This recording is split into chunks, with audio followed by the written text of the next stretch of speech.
Well, thanks very much, everybody. It's a real pleasure to be here. As you heard, I was the director of the Congregational Library for 15, 16 years, and Wellesley Hills was always one of our best friends, and we hosted a lot of events here. You know, you supported us in so many ways. There's familiar faces out there, so I have a lot of nice memories associated with this congregation, and it's been a delight to be able to do this for you. You talk about your origin story. So origin stories are important. You know, your beginning or any beginning doesn't tell you everything that you need to know. They don't explain everything about the present. They don't predict the future. But we need to pay attention. This is true of us, our own origin stories. It's true of nations. You know, we have a lot of kerfuffle about how this country started and what it meant. But it's also true of churches. And that's one thing that I just discovered over and over when I was at the Congregational Library. Everything has a story. And sometimes even an institution like a church carries deep memories that can push and pull us in invisible ways, in subtle and surprising ways. We don't even really know how we're living out our past. So I've been asked to tell you something of your own origin story and to help you all kind of reflect on what that might mean for you today. I certainly don't have the definitive word, but just a few thoughts. I know that you had this wonderful overview from Lori Maffley Kipp on temperance and abolition. And that's certainly part of the story today. For the moment, we can delve a little deeper into your own particulars. And from what I know, by all those years in the stacks at the Congregational Library, my own research and writing, I'm really fascinated with, and I never thought I would ever say this, with church polity, how churches form, what rules they have, how people interpret those rules, and how they practice them, how that's lived out on the ground. And so I did have a chance to look at some original records, both here and in your predecessor church at Wellesley Village. And I need to say up front that Susan Walton is a treasure.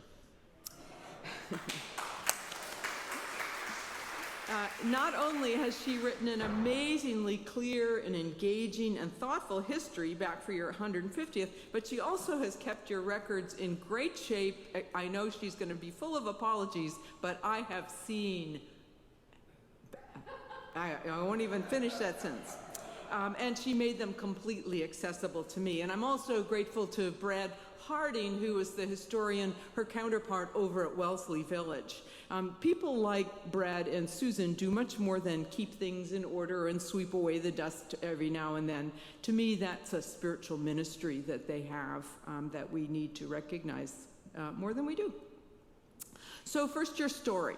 At first glance, your story is not that surprising, fairly simple, and it's one example of a process that was being repeated all across New England in the 17th, 18th, and 19th centuries.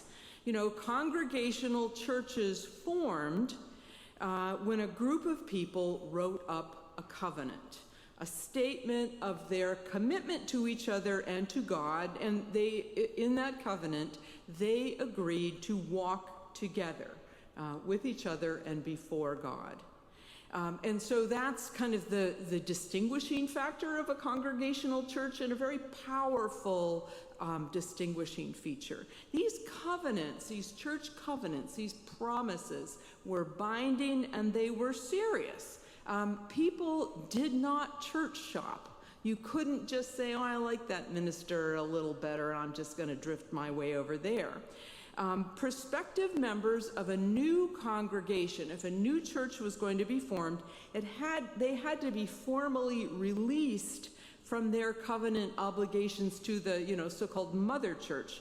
And this new church had to be sanctioned by what we still call an ecclesiastical council. We still have ecclesiastical councils, a gathering of local clergy and lay people who have been given spiritual authority.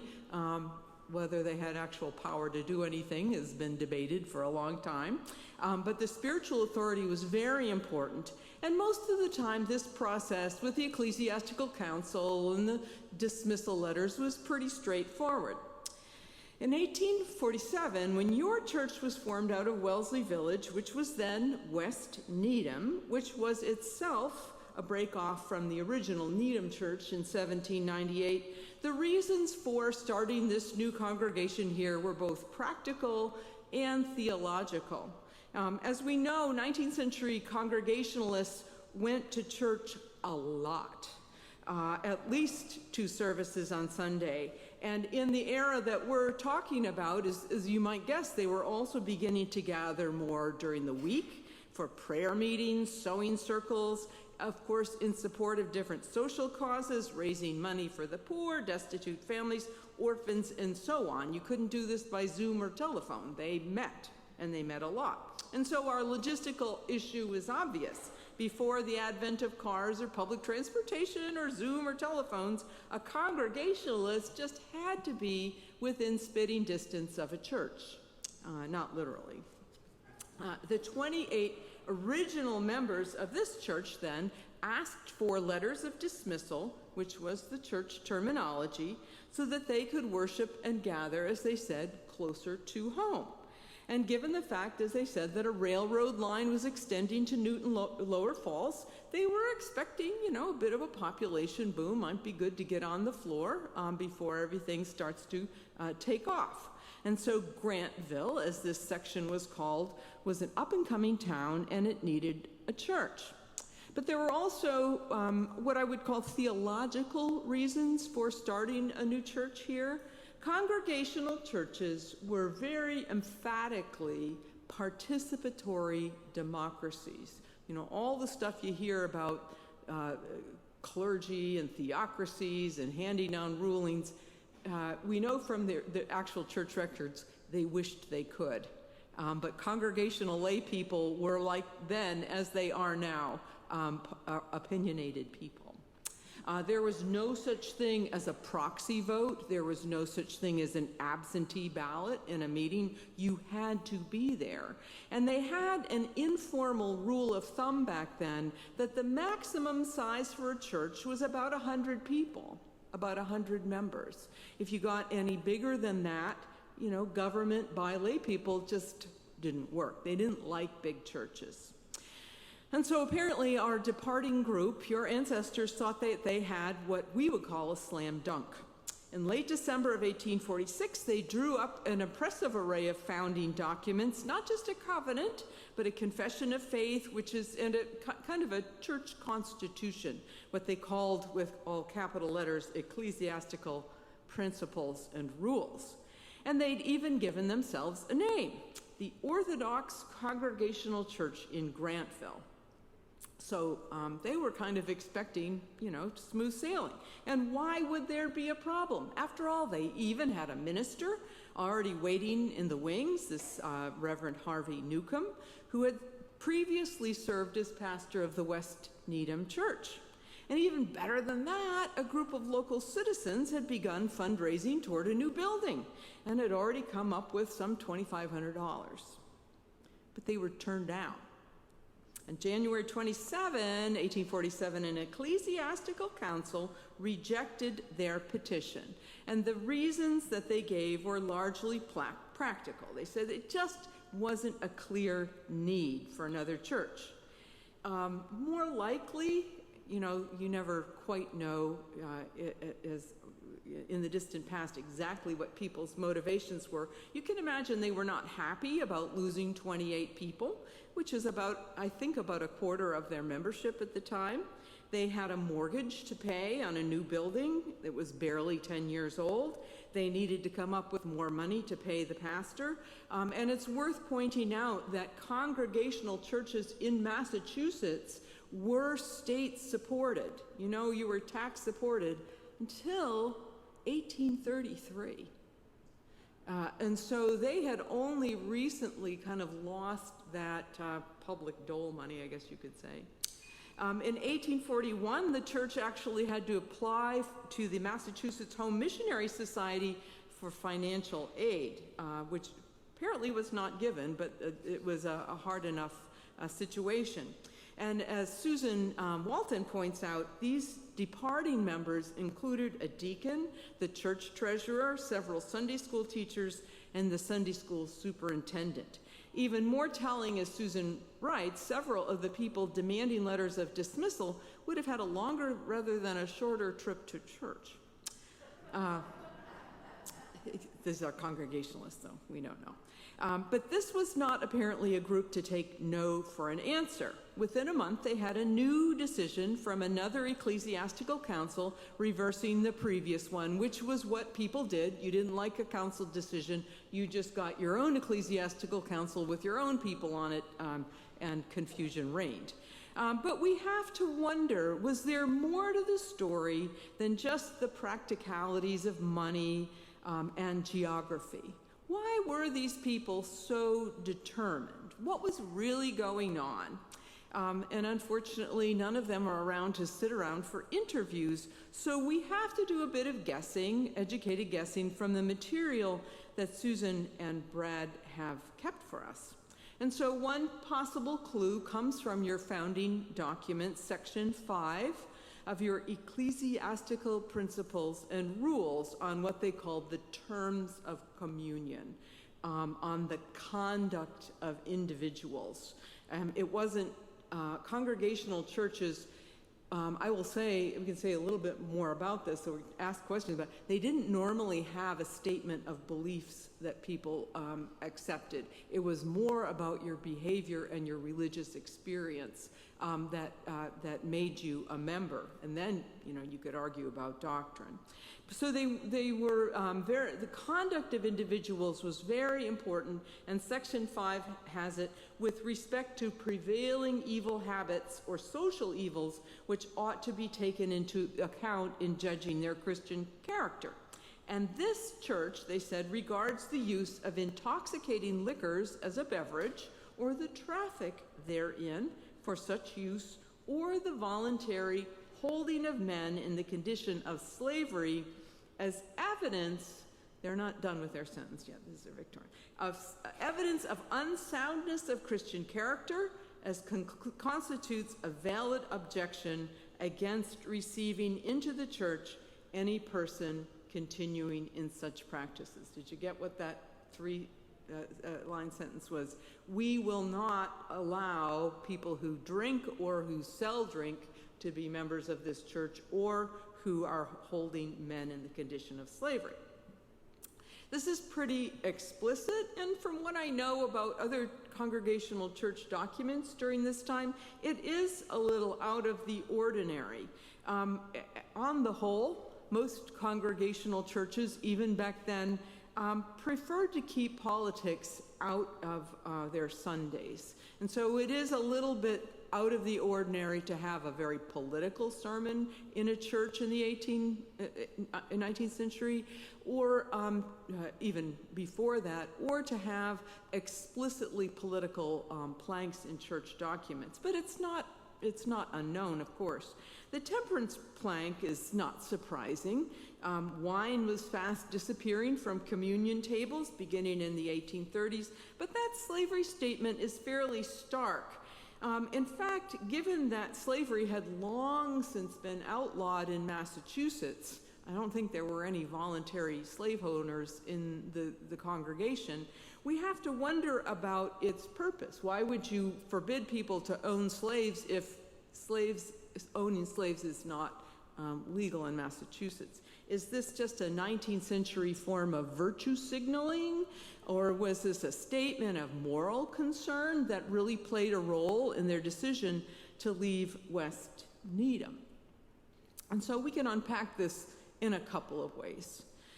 First, we do need to understand that section 5 of those ecclesiastical principles and rules was a morally meaningful statement in its time and place. You know, we like to think of Massachusetts as this abolitionist hotbed, and in certainly many respects it was, as I'm sure Lori explained in her presentation. And Needham was a strong abolitionist town, led by the town physician Josiah Noyes. We know that in the 1840s and 1850s, Needham elected what were called free soil candidates to the U.S. Congress. And in 1851, the town voted to include a statement denouncing the fugitive slave law. So you have to imagine that there is a community sentiment that is reflecting. But still, I think we need to recognize that the abolitionists were not the moral majority, even in Massachusetts. All those textile mills in Waltham and Lawrence and Lowell, where do you think they got the cotton to spin all that cloth?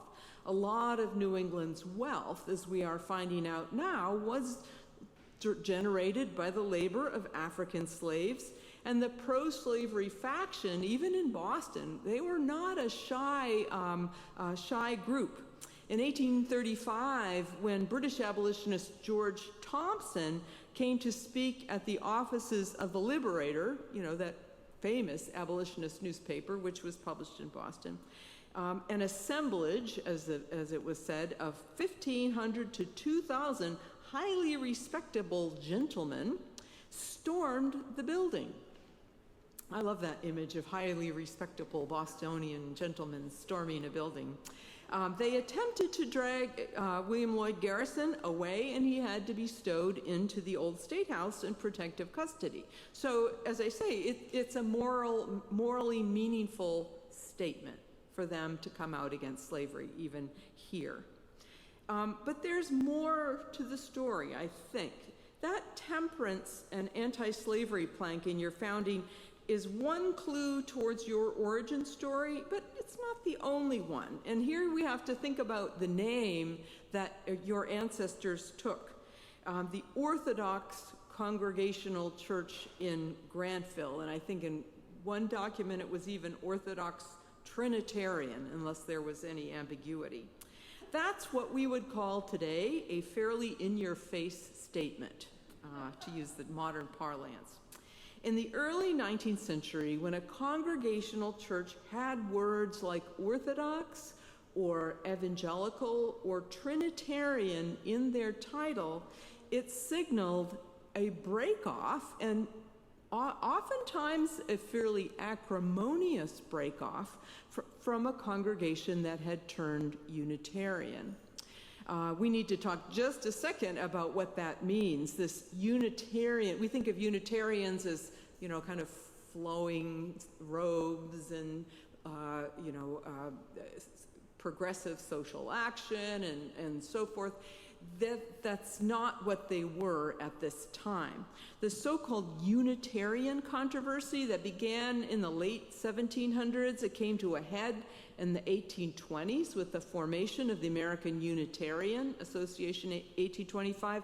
Unitarians were basically rationalists, meaning that they disavowed any irrational doctrine, which to them was either too supernatural, too emotional.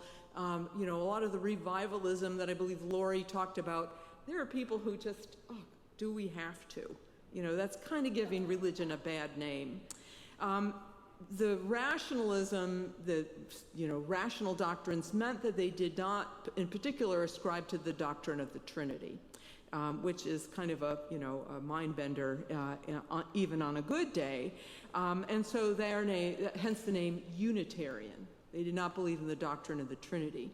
The doctrinal issues were also, as is true of human beings, ultimately folded up into issues of money and property.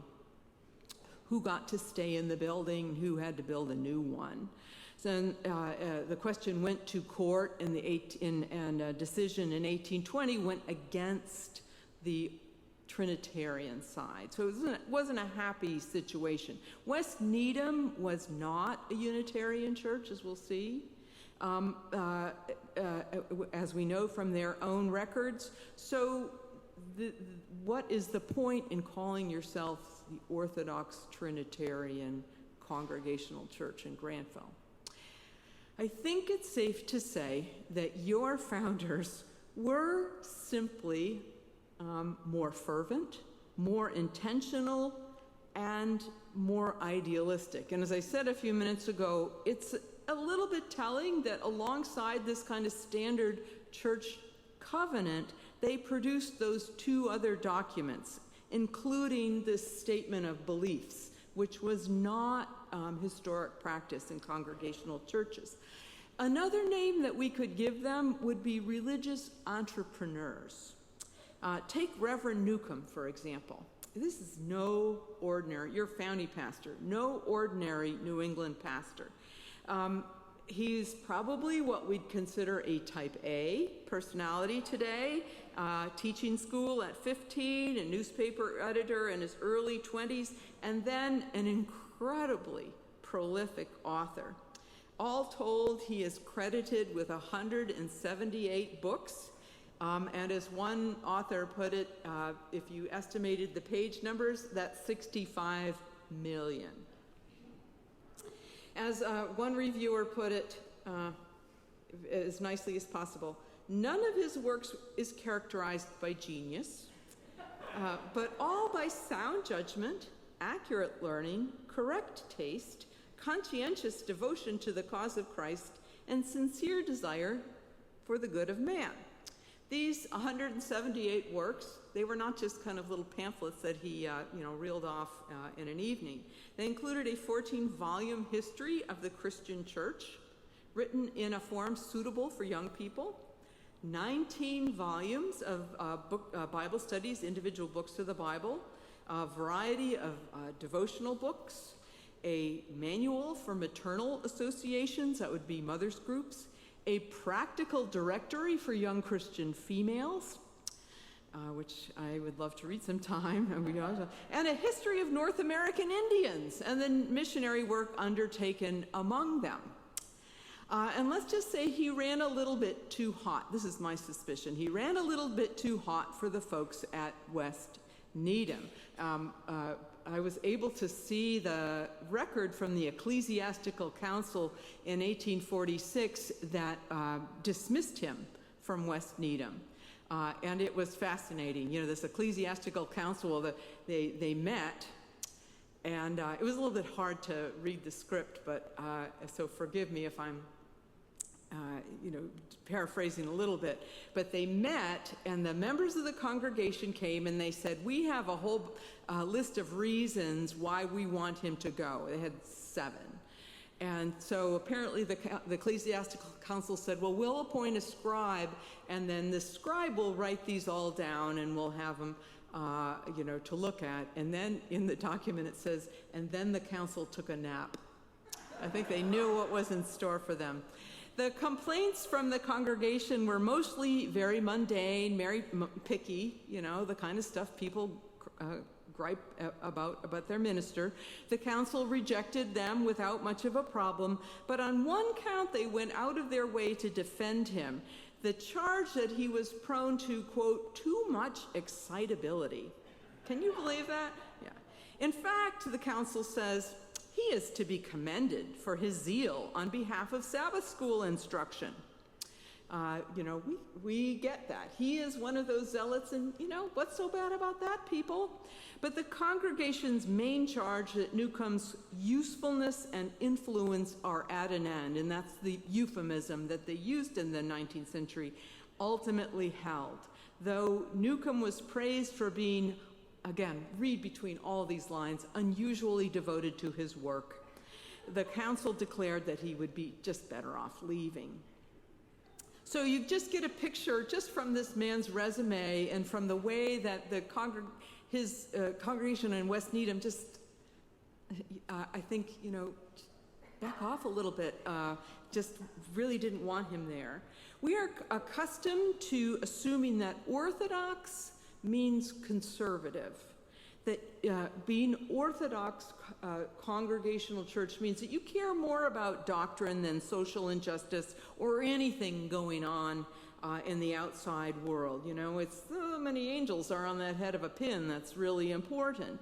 When we call it Calvinist orthodoxy, it gets even more forbidding.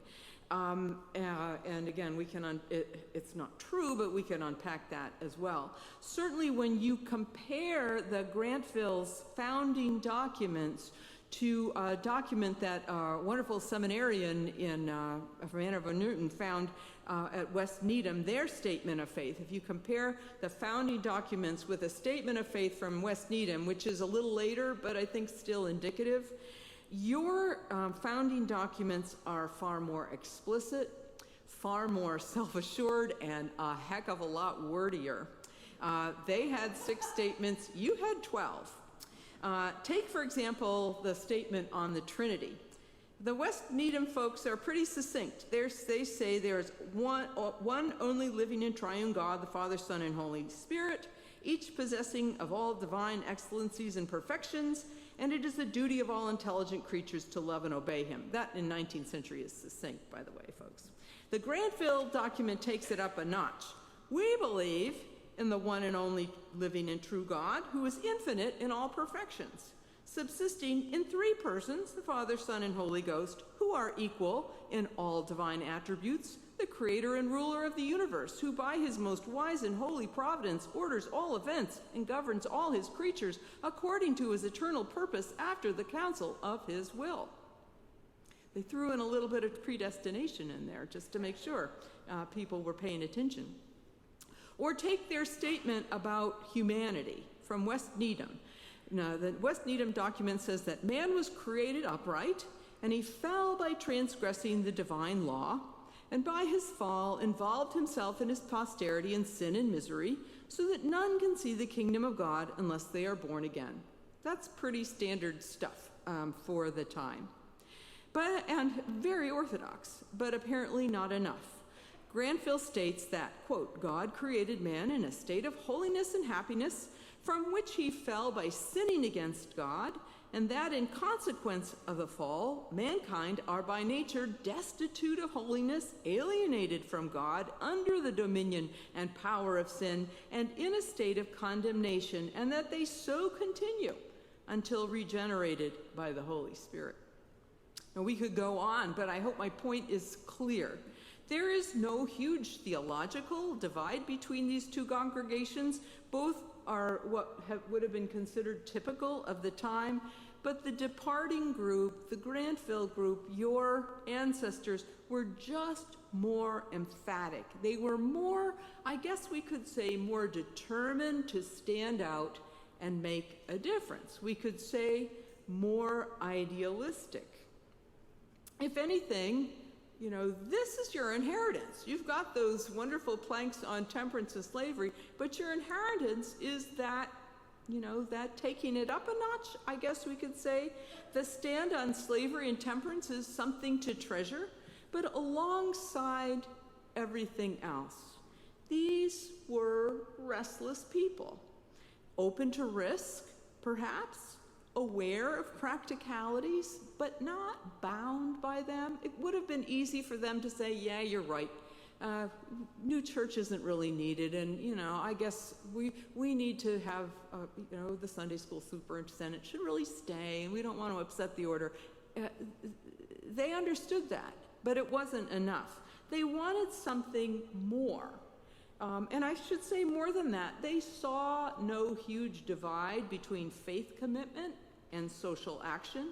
And so to me, this is another one of the main takeaways, the reminder that the neat divides we like to make, who's evangelical, who's progressive, who's orthodox, who's radical, they're not set in stone. That's not our inheritance. These categories are jumbled, and we have the freedom to rejumble them. It's entirely possible to reach across, to take what is best from the past and to watch it grow. That, I think, is the pattern laid down at your foundation and your pattern to claim for the future. So that's what I have to say. I'm sure if you want to have discussion or questions, I'm more than happy. I know your dinners are waiting, so I appreciate you staying.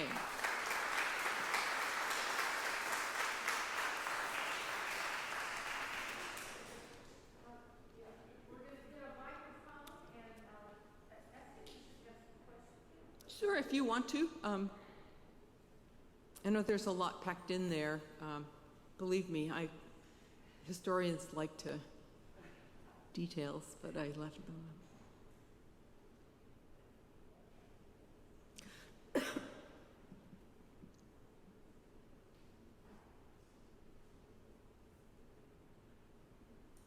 The suspense is building. There are questions. Oh, thank you. It's fun. History's not boring. Yeah.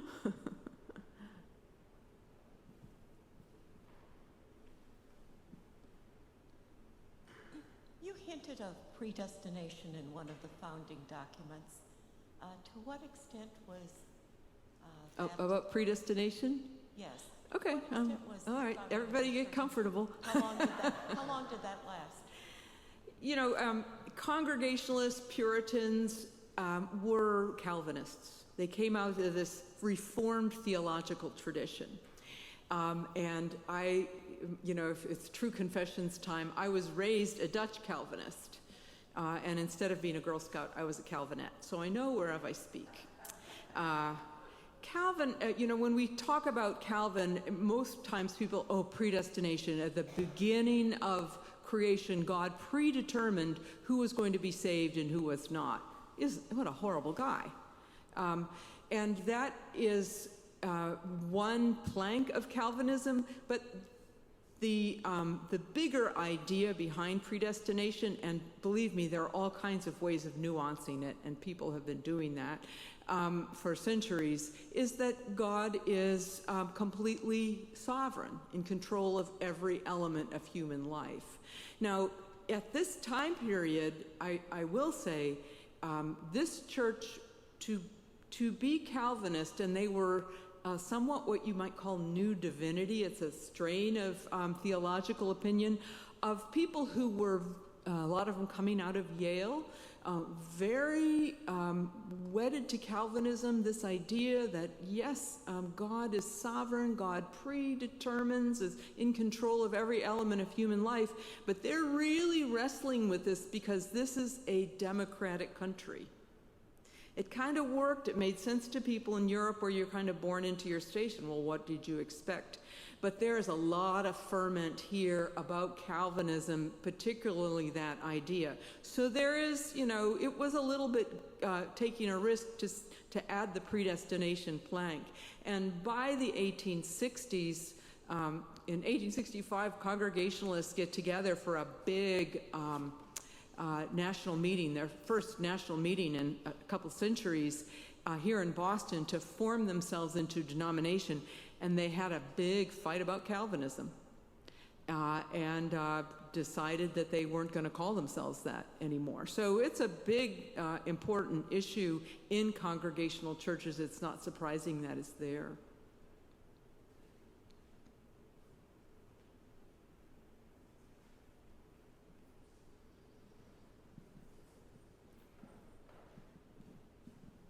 It's interesting, your description of Newcomb, the minister, and just from that information, without a lot more, I'd say he was bipolar.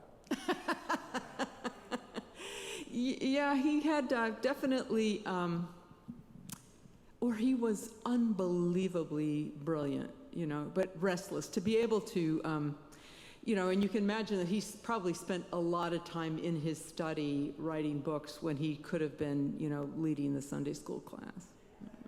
You know, ministers sometimes do that. And so people are looking for more kind of activist ministers during this time. It's not the old Puritan pastor who spends all week just writing his sermon. They didn't want that. But this is a little bit beyond the pale for that. Yeah. But, you know, one of the cardinal rules of historians, we do not diagnose dead people. It's so tempting sometimes, as you could say. It's so tempting, but they're not here to answer for themselves. You had a question down front? Mm-hmm. I'm confused as to from whom this church broke away from. Okay. My English is terrible. I always thought it was the village church. Well, yes, and I'm sorry I confused you. The village church is West Needham. It is the same one and the same? Yes. Ah, It took the name the village. I'm sorry. Sorry. Thank you for asking that question. So you came out of the village church, but at the time it was called West Needham. Thank you. Sorry about that. So Susan's book also, and I forget I may be wrong quantitatively, but Reverend Newcomb left this church in less than 2 years. Yeah, he didn't I stay think. long. Yeah. You know, so do we know whether there's a similar? I mean, presumably there was an ecclesiastical council there too. Yeah, and maybe Susan has the answer to this, but I would guess that he went back to writing and editing, and that was his. A lot of literary people want to be ministers, and that's not their calling. Wouldn't you say the same? Yeah, I think that's exactly right. And I think, for the first 20 years, each minister was very short-term. Yeah. It took us a while to either find the right person or settle down Yeah. to offer them for more. Yes. Yeah, because ministers normally, they were still dying in the pulpit. I mean, not literally, but sometimes literally. And so to have short pastorates like that maybe adds to the, restlessness of the group, and difficult to lead, perhaps. Thank you so much for being here. I think listening to you is just amazing. I'm loving this, and I don't know if it's possible to do this, but what the heck, God hates a coward, right? Would it be possible to have you and Susan do any kind of a multi-part, I don't mean, Say that louder, I'm sorry. would it be possible for you and Susan, you and or Susan, to somehow, I think hearing more about this than what we probably were going to sit here for this morning would be really awesome, because there's clearly, you both are fonts of information here, and it's really cool stuff. I mean, this is like, She knows you don't need me. She knows this stuff, and I have, read many church histories, and, I was like, oh, this person, you can just know, this person knows what she's doing. And she, especially, you are very succinct and kept it moving, because you had a lot of ground to cover, but I'm sure you have much, much more that you could say. Well, I feel like hearing either of you would be a wonderful flower, but together, I think you're very synergistic. So I think that, I think you're wonderful, and I think, Susan, we would, of course, love to hear you, too. You had a different connection. So I'm Sure. I just had one comment about going back to the slavery issue, because I think it's really important that they defined slavery as sinful. And so much of anti-slavery in the 1840s, 1850s was about the expansion of slavery. It was about, colonization societies. There were a lot of proposals to end slavery, but to define it as a sin, which Garrison did and the more radical abolitionists, I think is a very telling point, and means, okay, we need to stop slavery as soon as we can.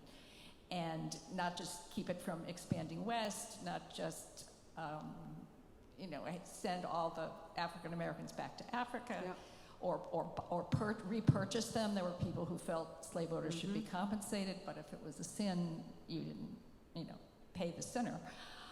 So I think that's important to remember. Yeah. And the flip side of that is that opposition to slavery and racial justice, how those things fit together in the 19th century, both pre-Civil War and post-Civil War, are also important to remember. So it's a very complex picture, but I think that is a significant statement. Yeah, and I want to underline that in the 1830s, we call it the Temperance Movement and the anti-slavery movement. Oh, I'm all for temperate drinking, or I'm against slavery. By the time we're talking about Temperance means you don't touch a drop of alcohol or associate with anyone who does. As you said, that's a sin. And when you call slavery a sin, you don't say, well, I sure hope that this, the politicians do something about this. So, when you think about, oh, we're so polarized today, it's what people were living through at the time.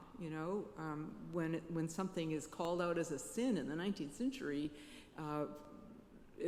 that's a big deal. Yeah, absolutely. Thank you for underlining that. So another question about Reverend Newcomb and church polity. You said that the West Needham Church needed permission from, I think you called it a clerical council, to dismiss Reverend Newcomb. Why didn't the church have its own? Why wasn't that within the authority and prerogative of the congregation itself? Why do they need outside permission? It seems totally against the congregational polity. That's a good question, too. Yeah. You're thinking like a 19th century Congregationalist because, back at the time, there is no denomination. There is kind of the vestiges of what's going to become the Mass Conference or the Boston Association or, these kind of institutional structures, but they have no authority.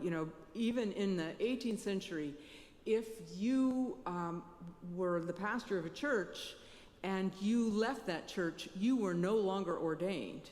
I mean, it was so centralized on the local church. And so what appears, the only respite, the only thing that you could do if the church could not agree was call an ecclesiastical council. And they would make a decision. But if some people didn't like the decision, as we saw, they'd get another ecclesiastical council to reverse it. So, I need to say congregational polity at this time is a little chaotic. And the first real manual of congregational practice, they're working this out as the first real manual is not published until 1840. So, there's a lot of kind of wondering what to do, but this suggests that the church, what I gathered from this is the church there was a strong minority report in this ecclesiastical council. So the church had, churches normally did things by consensus. They did not vote. They tried to go right, so they probably could not reach a consensus on his situation, and he wanted to stay, and so they had to call the ecclesiastical council to make a ruling for the church, which is always, very difficult. Yeah. I stunned you into silence. So. Ask Susan. Well, Peggy, once again, thank you. Thank you.